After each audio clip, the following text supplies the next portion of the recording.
Look at all the fairies. Wow, we are moving. Is this not the coolest thing? Look, there's the Statue of Liberty. There it is right there. Oh, yeah. Look.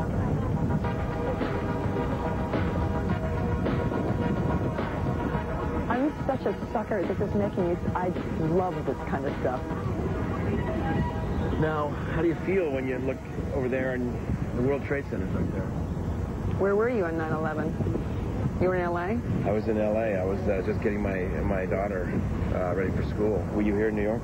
Yeah, I was here in New York. As a matter of fact, I probably would have been traveling through the World Trade Towers, as a matter of fact, because I would drive in with my brother-in-law, take the PATH, which is the underwater train, over and then switch at World Trade to go up to the studio. But I stayed the night in the studio. I used to sleep in the studio when the hours got late, so I spent the night there, and my call was at 9:15, and I came walking out of my room, and plane hit, and we didn't know what it was.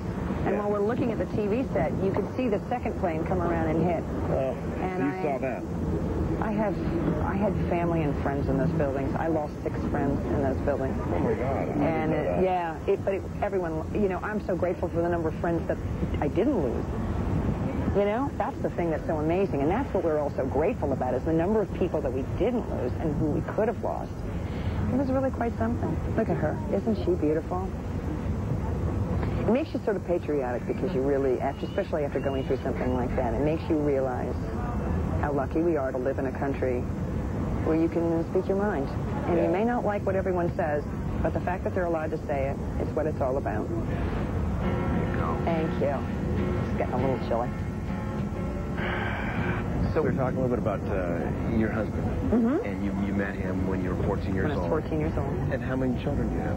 I have 2 big kids. Yeah, your husband is 6'7". 6'7". Yeah. Let me tell you something. When I married Nip, I said our kids are going to have basketballs in their hands, and they're going to learn to bounce them really quick. I want those scholarships. Report to your docking stations. So I mean, obviously you love being a mom. Yes. Yeah, but I loved being a mom. I'm hardly a mom anymore. I mean, they're away at school. I'm an empty nester. My husband and I are empty nesters. So, you know, I'm an old fart now. Now, have you ever been Broadway? Have you ever been on a Broadway show? I did Heidi Chronicles. Oh. I was 18, and I saw my first Broadway show, Pippin, which was my first Broadway show that I ever saw, and I remember walking out singing to myself. I was so enamored, I just went, that's it. That's it. I'm going to be walking down this road someday, and I left the theater for my show. It took a while, but I did it. Yeah. So that was fun. The one thing I've noticed being in New York the last few days is there's a lot of soap fans. I mean, I was shocked. How is it to walk around New York, and is it ever a problem? I love my fans. I have to tell you, I was a fan myself, and I was a big soap fan. You were? Oh, yeah. I remember the day all my children started. Absolutely. I walked up to David O'Brien, who was on The Doctors. I was 14 years old, and he is down in Palm Beach where I grew up, doing a play, the Royal Poinciana Playhouse, and I went up to him and I said, I know you, you're on The Doctors, and I want to be an actress so badly. How do I do this? And he was very sweet. All deckhands report to your docking stations. We're coming in. Yeah. He said, all deckhands report to your docking stations. And I said, okay, all right. And then what happens? He goes, and then you just audition. So when I came to New York... Pretty simple. Yeah, then you just audition. Boom, done.